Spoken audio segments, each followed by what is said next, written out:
My name is Rachel Bennett, 35 years old, and until last month I was the senior architect behind CompuServe Solutions' $200 million trading platform. I spent 5 years perfecting our system documentation only to watch our new CTO Maxwell trash it publicly before firing me in front of everyone. When his innovative update crashed the entire platform 2 weeks later, I never expected to see him on a Zoom call desperately begging for my help with the rollback procedure. If you are enjoying this story, please let me know where you are watching from in the comments below. Hit that like button and subscribe to hear more stories about workplace justice and professional vindication. I graduated from MIT with a double major in computer science and systems engineering. After completing my master's in distributed systems architecture, I landed my first job at a mid-sized financial tech company where I cut my teeth on building resilient trading platforms. I spent 3 years there before being headhunted by CompuServe Solutions, a rapidly growing company that had built its reputation on providing stable, high-throughput trading systems for investment banks and hedge funds. When I joined CompuServe, their flagship trading platform was handling about $50 million in daily transactions. The codebase was decent but lacked the kind of documentation and architectural oversight that would allow it to scale reliably. I immediately recognized this as both a challenge and an opportunity to make my mark. The CEO at the time, Jonathan Reynolds, was a visionary who understood the importance of technical excellence. He gave me significant latitude to implement proper documentation systems and architectural standards. The CTO, I originally worked under Patricia Garcia, was an incredible mentor who appreciated my obsession with documentation and system stability. Our team consisted of about 30 engineers, most of whom quickly came to appreciate my insistence on proper documentation once they saw how it made their lives easier. Diana Franklin, our lead database administrator, became one of my closest allies. She had struggled with the previous lack of documentation more than most often, having to reverse engineer database changes that had been poorly recorded. Adrian Murphy was our security lead, a brilliant but somewhat disorganized engineer who initially resisted my documentation requirements, but eventually became one of my strongest supporters after my system helped him track down a particularly nasty security vulnerability that would have otherwise gone undetected. The company culture before all the changes was collaborative and supportive. We worked hard but celebrated our successes together. Monthly hackathons allowed engineers to explore creative solutions, and quarterly reviews ensured everyone got constructive feedback on their performance. Under my architectural guidance, the platform grew steadily more robust. We implemented automated testing, comprehensive disaster recovery procedures, and most importantly to me, a detailed documentation system that I personally designed. This system mapped every component, every integration point, and every potential failure mode. It included detailed rollback procedures for every update we made to the platform, something that would later prove crucially important. By my 5th year at CompuServe, our platform was handling over $200 million in daily transactions. Our client base had tripled, and we had a reputation for rock-solid stability in an industry where even minutes of downtime could cost millions. I had been promoted twice, and now led a team of 7 architects, who all followed my documentation standards religiously. The first hint of trouble came when Patricia announced she was leaving to start her own company. The news hit me hard because we had worked so well together. During her farewell party, she pulled me aside. I still remember her words clearly. Patricia said, "Rachel, I recommended you for my position, but the board wants to bring in someone with a bigger name to help with the upcoming IPO. Just be careful. The candidate they are considering has a reputation for dramatic overhauls." I appreciated her honesty, but did not fully grasp the warning at the time.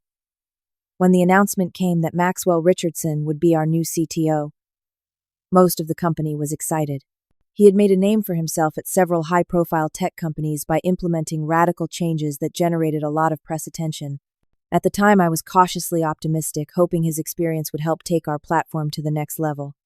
If only I had looked more carefully at his pattern. Each of his previous companies had experienced an initial surge of publicity and stock price increases, but he never stayed longer than 2 years at any company. Had I dug deeper, I might have discovered that several of those companies experienced significant technical problems after his departure. But hindsight, as they say, is 20/20. The week before Maxwell arrived, I prepared a comprehensive briefing on our architecture, our documentation system, and our planned roadmap for the next year. I wanted to make a good first impression and demonstrate the solid foundation we had built. I was proud of what we had accomplished and excited to share our vision for the future. Little did I know that this preparation would be completely disregarded and that my career at CompuServe was about to take a dramatic turn for the worse. Maxwell Richardson arrived at CompuServe with the swagger of a conquering hero. Tall, impeccably dressed in designer suits, and sporting a perpetual confident smile, he made an immediate impression on everyone. His resume was undeniably impressive, having worked at 3 unicorn startups and supposedly being the architectural genius behind several innovative financial platforms. Our first meeting was scheduled for his 3rd day. I arrived with my carefully prepared presentation, architectural diagrams, and documentation overview. I had stayed up late the night before refining everything to ensure it was perfect. As I set up my laptop, Maxwell barely looked up from his phone. "So you are the documentation guru Patricia mentioned," he said, finally setting his phone down. There was something in his tone that immediately put me on edge, a subtle dismissiveness that felt like he had already made up his mind about me. I began my presentation walking him through our architecture and the documentation system I had designed. About 5 minutes in, he held up his hand to stop me. "Rachel, this is all very traditional," he said, emphasizing the last word as if it were synonymous with outdated. "But at CompuServe, we need to be looking forward, not maintaining the status quo. Documentation is important, sure, but innovation is what drives growth." I tried to explain that our documentation was not just about maintaining the status quo, but was the foundation that enabled safe innovation. He nodded politely, but his eyes had already glazed over. By the end of the meeting, it was clear he had not absorbed anything I had presented. The following week, Maxwell called an all-hands meeting to present his vision for CompuServe. He stood on the stage radiating confidence as he clicked through slides showing radical new architectures and technologies that bore little resemblance to our current stable systems. "We have been playing it safe for too long," he declared. "Our competitors are innovating while we document. They are disrupting while we maintain. Starting today, we are going to revolutionize our platform." I felt a growing knot in my stomach as he outlined plans to replace our proven architecture with a complex microservices approach, using bleeding-edge technologies that most of our team had no experience with. When he opened the floor for questions, I raised my hand. "These changes look exciting." I began diplomatically, "But have we analyzed the risks of such a complete overhaul? Our current system handles $200 million daily with exceptional stability." Maxwell smiled in a way that did not reach his eyes. "That is precisely the problem, Rachel. Stability without innovation is stagnation. We need to take bold risks to stay ahead." That exchange set the tone for our relationship. In the weeks that followed, Maxwell began systematically undermining my authority. In architecture meetings, he would frequently cut me off or dismiss my concerns as overly cautious. He began referring to me as our resident historian rather than senior architect. His dismissive attitude emboldened some of the more ambitious team members who saw aligning with him as a path to advancement. Suddenly, engineers who had previously valued my input were questioning every decision, suggesting we needed to move faster and take more risks. One particularly painful meeting occurred about a month after Maxwell joined. I had prepared a risk assessment for his proposed microservices architecture, highlighting potential failure points and suggesting a more incremental approach to the transition. "This is exactly the kind of backward thinking that holds companies back," Maxwell said loudly, tossing my printed analysis onto the table. "We cannot innovate if we are paralyzed by what might go wrong." Diana tried to support me, pointing out that my concerns were valid given the critical nature of our financial platform. Adrian also spoke up, noting that the security implications of such a rapid transition were significant. But Maxwell dismissed them too, suggesting they were infected with the same excessive caution. After the meeting, I found myself alone in the conference room, gathering my rejected analysis, fighting back tears of frustration. Diana came back to check on me. "He is wrong, Rachel," she said firmly. "Your documentation and architectural standards are what made this platform successful. Do not let him convince you otherwise." Her support meant everything, but I could already see the writing on the wall. Maxwell was bringing in his own people, starting with a new lead architect named Brandon who had worked with him at his previous company. Brandon was technically competent but shared Maxwell's disdain for comprehensive documentation, favoring speed over stability. As the weeks passed, I found myself increasingly isolated. My team of architects was gradually reassigned to work under Brandon, leaving me with fewer and fewer responsibilities. My emails raising concerns about the new architecture went unanswered. My invitations to critical planning meetings mysteriously got lost. Despite this treatment, I remained professional, continuing to document everything I could about the changes being made and maintaining my own set of architectural diagrams showing how the new systems integrated with our existing platform. I had a growing sense that this documentation would be needed someday, though I never imagined just how critical it would become. The final straw came when Maxwell announced that Brandon would be leading the complete redesign of our core transaction processing system, the heart of our platform. This was the system I had originally architected and had overseen for 5 years. Being removed from its development felt like having a child taken away. That night, I stayed late at the office copying my comprehensive documentation to my personal drive. Not the proprietary code, of course, but my architectural diagrams, risk assessments, and especially the detailed rollback procedures I had created for every major component of the system. Something told me to be prepared for the worst. As I drove home that night, a sense of impending doom settled over me. Maxwell was systematically dismantling everything I had built, and I seemed powerless to stop him. Little did I know that the true crisis point was just days away. The systematic undermining of my position accelerated over the next few weeks. Maxwell scheduled key architectural meetings during my one standing personal appointment, a therapy session I had every Thursday afternoon, forcing me to choose between my mental health and staying in the loop. When I requested we reschedule these meetings, he acted surprised that I would put personal appointments before company priorities. In the meetings I did attend, Maxwell increasingly spoke over me or redirected the conversation whenever I raised technical concerns. It became a pattern obvious enough that even colleagues who were not particularly close to me began to notice. "I think Richardson has it out for you," whispered Aaron, one of our front-end developers, after a particularly contentious meeting where Maxwell had mockingly called my stability concerns predictably alarmist. The most frustrating aspect was watching my carefully constructed documentation system being dismantled piece by piece. Maxwell instituted a new agile documentation policy, which essentially meant minimal documentation, focused only on new features, not system interactions or potential failure points. Documentation should not slow down. Innovation became his mantra, repeated in every meeting, as if comprehensive documentation and innovation were somehow mutually exclusive. Brandon, his hand-picked architect, began implementing significant changes to our core transaction engine without updating the integration documentation. When I pointed this out in a development meeting, Maxwell sighed theatrically. "Rachel is stuck in the waterfall mindset where everything needs to be documented before a single line of code is written," he announced to the room. "In our new approach, we document as we go, keeping pace with innovation rather than hindering it." The irony was that our platform had never used a waterfall methodology.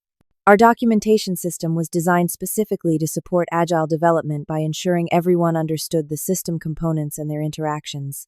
This deliberate mischaracterization of my work was clearly designed to paint me as outdated and resistant to change. Despite these challenges, I maintained my professionalism, continuing to document the changes I observed and raising concerns through proper channels. I sent detailed emails to Maxwell and copied appropriate executives outlining specific technical risks in the new architecture. These emails were met with increasingly terse responses or ignored entirely. About 6 weeks after Maxwell arrived, I discovered through Diana that they were planning to replace our proven database clustering system with a new experimental approach that Brandon had worked on at his previous company. The new system promised better theoretical performance but had never been tested at our scale. I spent an entire weekend analyzing the proposed system, identifying potential failure points, and creating a detailed comparison with our current approach. Monday morning, I placed the printed analysis on Maxwell's desk, with a note requesting a meeting to discuss my findings. He never acknowledged receiving it, but later that week I overheard him telling the CEO that some team members are actively resistant to necessary changes, creating a toxic environment for innovation. The isolation grew more pronounced. Junior team members who had previously sought my advice now avoided eye contact in the hallways. Meetings that I should have been included in happened without my knowledge. Even the CEO, who had previously been supportive of my work, seemed to be buying into Maxwell's narrative that I was an impediment to progress. Through this difficult period, Diana and Adrian remained steadfastly supportive, meeting with me privately to keep me informed of developments I was being excluded from. It was during one of these covert meetings that Adrian shared something particularly alarming. They are planning to push the full microservices transition next month, he said, his voice low despite us being alone in a conference room. No phased rollout, no parallel running. Maxwell wants to do it all at once, to maximize the impact. This was technical madness. Transitioning a platform handling $200 million in daily transactions to an entirely new architecture in one go violated every best practice in the industry. The risk of catastrophic failure was enormous. That night, working late from home, I created what would later prove to be crucial: a comprehensive guide for rolling back the entire platform to its stable state in case of failure. I documented every component, every database, every integration point, with step-by-step instructions for reverting to the previous architecture. I included scripts that would help automate parts of the process and detailed troubleshooting guides for likely failure scenarios. I tried one last time to reason with Maxwell, requesting a private meeting away from the politics of the office. Surprisingly, he agreed, and we met at a coffee shop near the office on a Saturday morning. I know we have had our differences, I began, but I genuinely care about the success of this platform. A full transition without a phased approach carries significant risks that I do not think have been fully considered. For a moment, Maxwell's mask of confidence slipped, and I caught a glimpse of something else. Something that looked almost like insecurity. "Rachel, you do not understand the pressure I am under," he said quietly.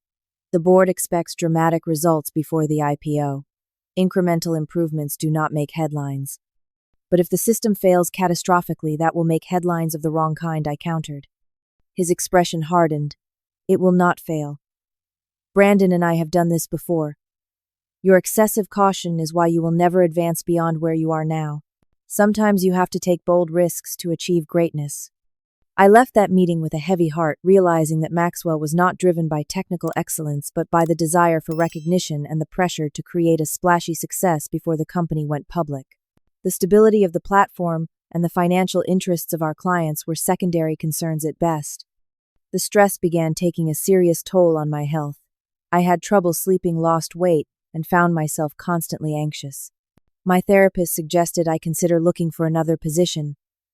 But after 5 years of pouring my heart and soul into this platform, walking away felt like abandoning my own child to someone I knew would harm it.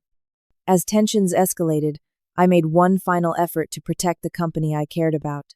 I prepared a detailed presentation for the board, outlining the risks of Maxwell's approach and suggesting a compromise that would allow for innovation while maintaining stability.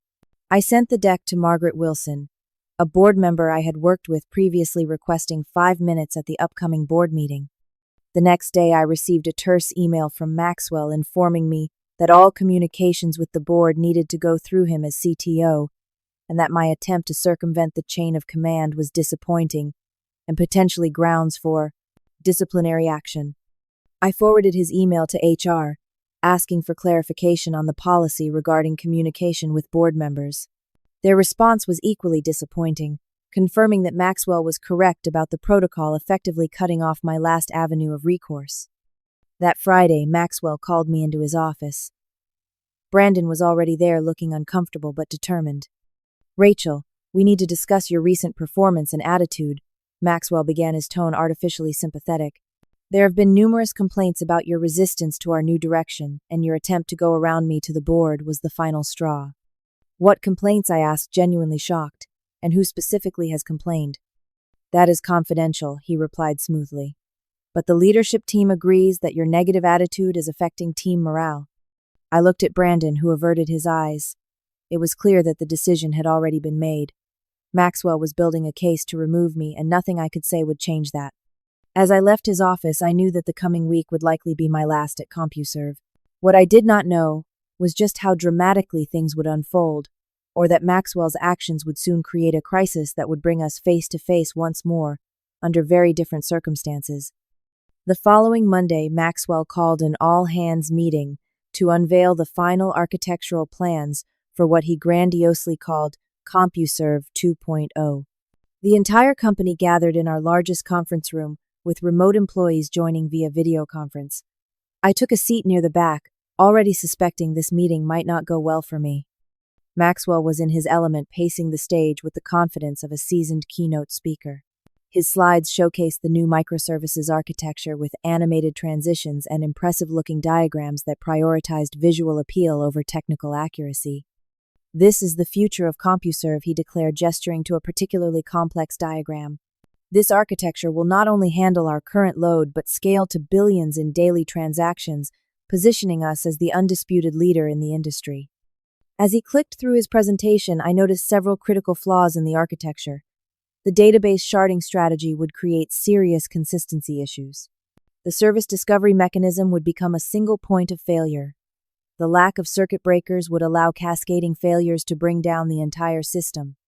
When he opened the floor for questions, I raised my hand, determined to at least get these concerns on record. Maxwell visibly hesitated before acknowledging me.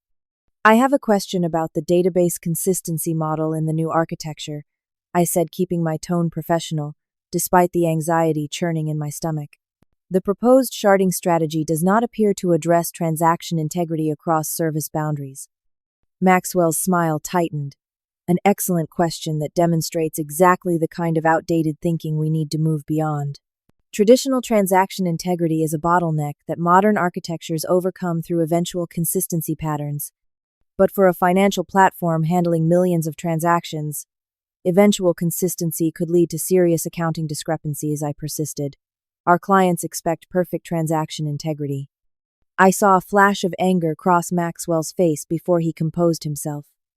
"Rachel, this is precisely why I wanted everyone here today. This is a perfect example of the resistance to innovation that has been holding CompuServe back." He clicked to a new slide that had not been part of the earlier presentation. To my horror, it showed snippets of emails I had sent raising concerns about the new architecture taken completely out of context. "For months, certain members of our team have been actively undermining our transformation efforts." Maxwell continued, his voice taking on a rehearsed quality that suggested he had planned this ambush carefully. "While claiming to care about stability, they have been creating fear and doubt, clinging to outdated methodologies and refusing to embrace the future." The room had gone completely silent. I felt every eye on me, some sympathetic, others judgmental, many simply uncomfortable. "The extensive documentation requirements Rachel has insisted on have slowed our development to a crawl," Maxwell continued, now explicitly naming me. "Her outdated architectural principles have prevented us from implementing the innovations our competitors are already deploying." He clicked to another slide showing a comparative chart with our competitors, highlighting features they supposedly had that we lacked. Many of these comparisons were misleading or outright false, but few in the audience would know that. "Technical documentation should enable innovation, not prevent it," he said, his voice rising dramatically. "What Rachel has created is not documentation, but documentation theater. Hundreds of pages that give the illusion of stability while actually creating a straitjacket that prevents us from evolving." My face burned with humiliation as he systematically dismantled 5 years of my work, misrepresenting my careful architecture as fearful resistance to change. The worst part was seeing some of my colleagues nodding along, apparently convinced by his charismatic delivery. "CompuServe can no longer afford to be held back by those who fear the future," Maxwell declared, building to his climax. "And so effective immediately, Rachel Bennett is no longer part of the CompuServe team." A collective gasp went through the room. Public firings were not part of our company culture, and even those who had sided with Maxwell seemed shocked by the theatrical cruelty of his approach. "Rachel, HR has prepared your separation papers. Please collect your belongings and exit the building by noon." For several seconds I sat frozen, unable to believe what had just happened. Then mechanically I stood up, gathered my notebook, and walked out of the conference room with as much dignity as I could muster, fighting back tears that threatened to overwhelm me. In my office, Diana and Adrian found me packing my personal items into a cardboard box. "This is insane," Diana said, her voice shaking with anger. "He cannot fire you for raising legitimate technical concerns." "Apparently he can," I replied, my voice hollow. He has the CEO and board convinced that I am the obstacle to CompuServe becoming a unicorn. What can we do? Adrian asked, clearly distressed. Nothing right now, I said, surprising myself with my calm. Just keep an eye on the platform. Document any issues you see with the new architecture. Someone will need to pick up the pieces if things go wrong. As I cleared my desk, I found notes from team members thanking me for my help.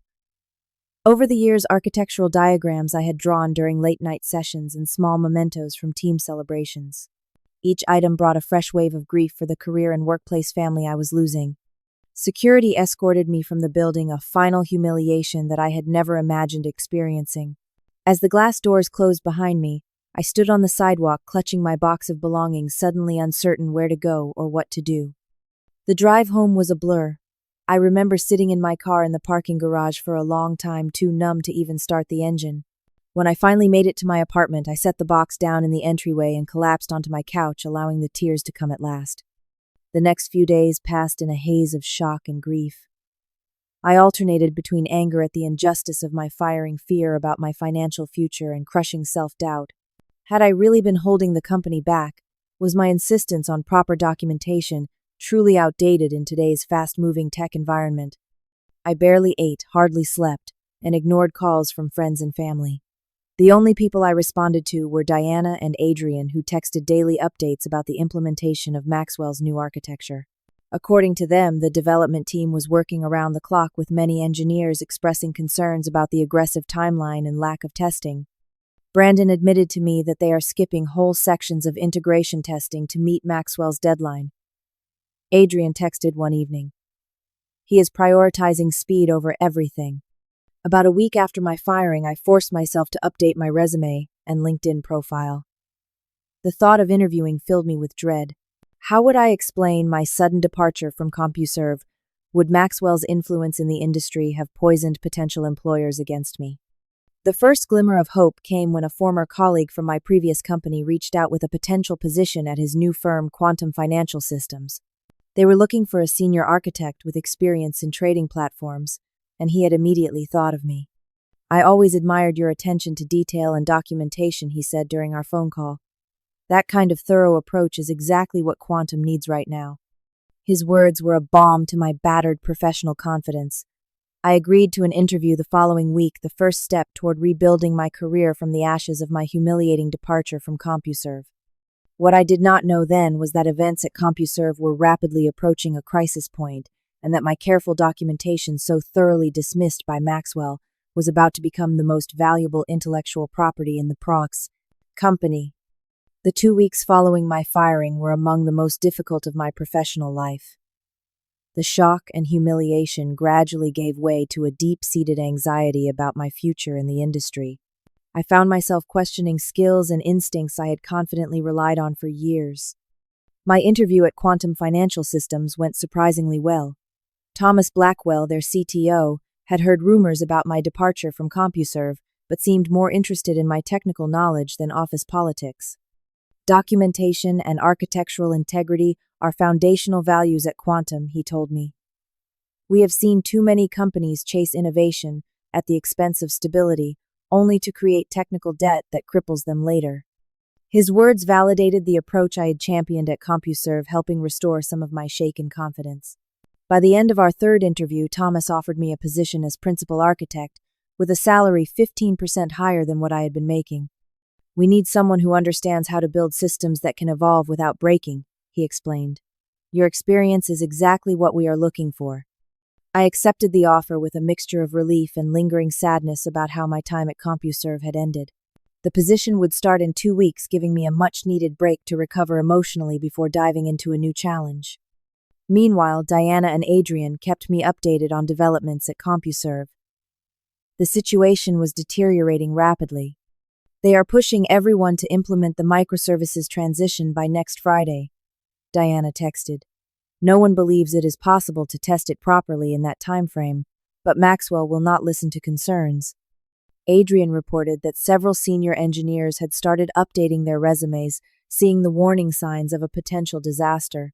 The QA team had been marginalized, with Maxwell insisting that modern architectures required less traditional testing, not more. Brandon is starting to look stressed, Adrian wrote. I think he is realizing that Maxwell has put him in an impossible position. A few days later, Diana called me directly, which was unusual. She typically preferred texting. Rachel, things are getting scary here, she said, her voice low as if she was worried about being overheard. The test environment crashed completely yesterday when they tried to simulate just 20% of our normal transaction volume. Brandon spent all night trying to fix it, but Maxwell is still insisting they go live next week. Are they at least planning a phased rollout? I asked already, knowing the answer. No, Maxwell wants the Big Bang approach for maximum impact. He keeps talking about the press coverage it will generate before the IPO. I felt sick to my stomach. Diana, you need to document everything. If this goes as badly as I think it might, people will look for someone to blame. Already doing that, she assured me. And I am not the only one. Several team members have been keeping detailed notes about concerns they raised that were dismissed. The following Monday, 3 days before I was due to start at Quantum, I received an unexpected email from Margaret Wilson, the board member I had attempted to contact before my firing. The subject line was simply concerned. Rachel, I hope this email finds you well despite the circumstances of your departure. Several board members, myself included, have questions about the aggressive architectural changes being implemented. If you are willing, I would appreciate a confidential conversation. I stared at the email for a long time, unsure how to respond. Part of me wanted nothing more to do with CompuServe after how I had been treated. Another part still cared deeply about the platform I had helped build and the clients who depended on it. After careful consideration, I replied, accepting her invitation to talk, but made it clear I would only discuss technical matters related to the architecture, not personal grievances about my termination. We spoke that afternoon. Margaret was direct. Several large clients have expressed concerns about the upcoming transition, she explained. They are worried about potential disruptions to their trading operations. The board has questions that Maxwell has not adequately addressed.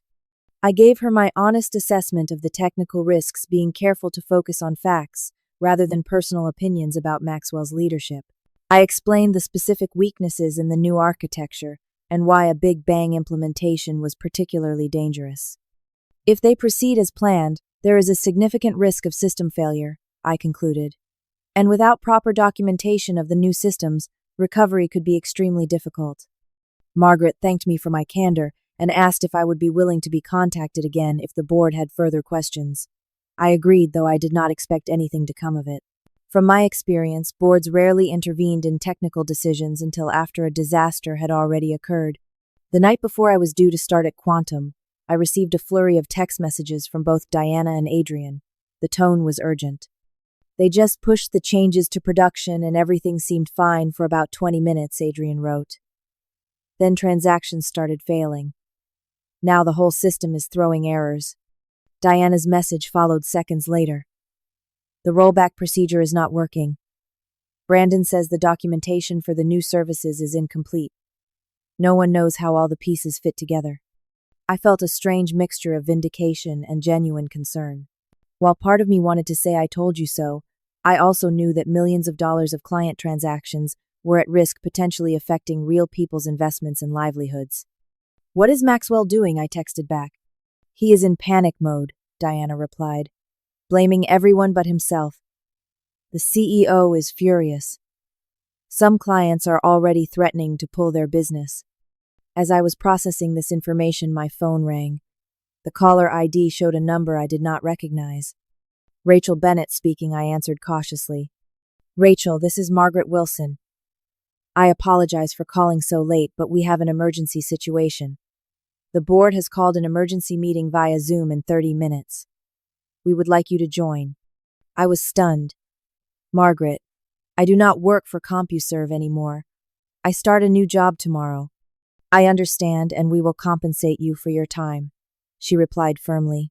But right now, you may be the only person who fully understands how to recover the system. Maxwell has admitted that the rollback procedure is not working. After a moment's hesitation, I agreed to join the call. As I hung up, another text came through from Adrian. The board is meeting. Maxwell looks terrified.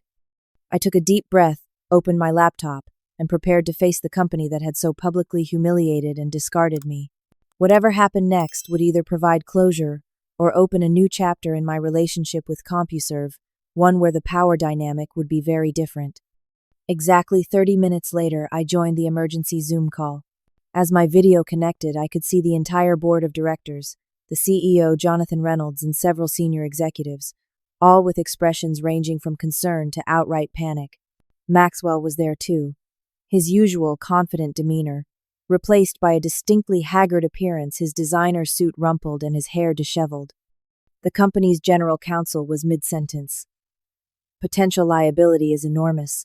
We have already received formal complaints from 3 major clients, and our preliminary assessment suggests potential damages could exceed $50 million if the platform remains down through tomorrow's trading session. The room fell silent as people noticed my arrival. Jonathan, the CEO, recovered first. Rachel, thank you for joining us on such short notice. I will be direct. Our platform is down. Completely down. $200 million in daily transactions are halted, and our technical team has been unable to successfully implement the rollback procedures. I nodded, keeping my expression neutral despite the surge of conflicting emotions. I understand the situation is critical. How can I help? Maxwell cleared his throat. The new architecture experienced unexpected integration issues, he said, his voice lacking its usual confidence. We attempted to execute the standard rollback procedures, but there appear to be compatibility problems between the backup systems and the current database state. What he was not saying, but what I immediately understood, was that they had modified the databases without properly documenting the changes, making the standard rollback procedures ineffective. It was exactly the scenario I had warned about repeatedly. When exactly did the system go down, and what was the last known good state? I asked, deliberately focusing on the technical problem rather than the interpersonal dynamics. Initial failures began at approximately 5:45 p.m. Eastern Time, Brandon replied, appearing in the Zoom gallery. He looked like he had not slept in days. Complete system failure occurred by 6:20. The last known stable build was from 3 weeks ago, before we began implementing the microservices migration. I did some quick mental calculations. Have any transactions been processed successfully under the new architecture? Approximately 30 minutes worth, Maxwell interjected. About $3 million in value. Margaret spoke up. Rachel, the board has authorized me to offer you a consulting contract to help resolve this crisis. We can discuss terms later, but for now we need to know, can you help us restore the system? All eyes were on me. The power dynamic had shifted completely from when I was last in a company meeting. Now they needed me, and we all knew it. I believe I can help, I said carefully. Before I left, I created comprehensive documentation for rolling back each component of the system, including scenarios where database states might have been compromised. I saw Maxwell flinch at this revelation. He clearly had not expected me to have prepared for exactly this situation. Those rollback procedures are not working, he objected, a note of desperation in his voice. The standard procedures would not work if the databases were modified without proper documentation, I explained. But I created alternative recovery paths specifically for that scenario. I have detailed instructions for rebuilding the transaction consistency model from the transaction logs. The CEO leaned forward. You have these procedures with you. I do, I confirmed. I maintained personal copies of all the architectural documentation I created. Maxwell's face darkened. That documentation is company property. You had no right to take it when you left. The general counsel intervened before I could respond. Given the circumstances of Miss Bennett's departure and the fact that she created these documents, the ownership question is complex. Right now, our priority must be restoring the system. Jonathan nodded emphatically. Rachel, what do you need from us to implement your recovery procedures? I will need direct access to the production systems and authority to direct the technical team, I replied. And I need Brandon and the database team on a separate call immediately to begin the recovery process. Done, the CEO said without hesitation. What followed was one of the most intense technical challenges of my career. For the next 6 hours, I worked remotely with Brandon and the database team to carefully reconstruct the transaction processing system from the logs. The process was delicate, requiring precise sequencing of recovery steps to ensure data integrity. During this time, the board remained on a separate Zoom call, receiving hourly updates. Maxwell attempted to insert himself into the technical process several times, but his suggestions only demonstrated his fundamental misunderstanding of the system architecture. Eventually, Brandon began politely but firmly excluding him from technical decisions, deferring to my guidance instead. At approximately 3:30 a.m., we completed the final verification tests. The system was back online with all transactions reconciled and no data loss. The relief among the technical team was palpable. When we rejoined the board call to deliver the good news, the exhausted directors broke into spontaneous applause. Jonathan looked like a man who had been pulled back from the edge of a cliff. "Rachel, I cannot express our gratitude adequately," he said. "You saved this company from a disaster that could have ended us." Maxwell sat silently, his expression unreadable. He knew, as did everyone on the call, that his reputation, and possibly his career at CompuServe, were in tatters. Margaret spoke next. "I think we all recognize that this situation resulted from a failure to heed warnings and maintain proper architectural governance. The board will be conducting a full review of the decisions that led to this crisis." Her gaze fixed on Maxwell as she spoke, making it clear where she believed the responsibility lay. As the call was wrapping up, Maxwell finally addressed me directly. It was the moment I had been waiting for, though I had never imagined it would come in front of the entire board. "Rachel," he began, his voice strained, "I recognize that your documentation and architectural principles were more valuable than I had assessed. The company has clearly benefited from your foresight." It was as close to an apology as his ego would allow, delivered through gritted teeth, and with the minimum possible acknowledgement of his catastrophic error in judgment. I could have responded with anger or triumphant gloating, but instead I chose professional dignity, the very quality he had never appreciated. "Thank you, Maxwell. I designed those systems and documentation practices specifically to prevent this kind of crisis. I hope going forward CompuServe will maintain that commitment to architectural integrity and comprehensive documentation." The CEO jumped in. "We absolutely will. In fact, Rachel, I would like to discuss your potential return to CompuServe in a senior leadership role. Perhaps we could talk tomorrow after you have had some rest." I thanked him for the offer, but explained that I had accepted a position elsewhere. The look of genuine disappointment on his face was validating after weeks of feeling discarded and undervalued. As the call ended, Diana texted me, "You were amazing.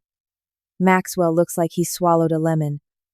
The office is buzzing already." I closed my laptop, physically and emotionally exhausted, but with a profound sense of vindication. The technical principles I had championed had been proven correct in the most dramatic way possible. My professional judgment, so thoroughly dismissed by Maxwell, had ultimately saved the company from disaster. As I finally crawled into bed just as dawn was breaking, I reflected on the strange journey of the past month. I had been publicly humiliated and fired only to return as the hero who saved the day. Life rarely offers such perfect narrative arcs, and I intended to make the most of this one as I moved forward into the next chapter of my career. The aftermath of the system crash unfolded rapidly. By the time I woke up the next day, CompuServe had issued a press release acknowledging a technical incident that had been successfully resolved with minimal impact to clients. The statement notably lacked any mention of my contribution, but I had expected nothing less. What I had not expected was the voicemail from Jonathan Reynolds, asking if we could meet in person to discuss the future. Despite my exhaustion, I agreed to coffee that afternoon, curious about what he would say. Jonathan looked haggard when I met him, the strain of the past 24 hours evident in the dark circles under his eyes and his rumpled appearance. "First, let me apologize for how things ended with your employment," he began.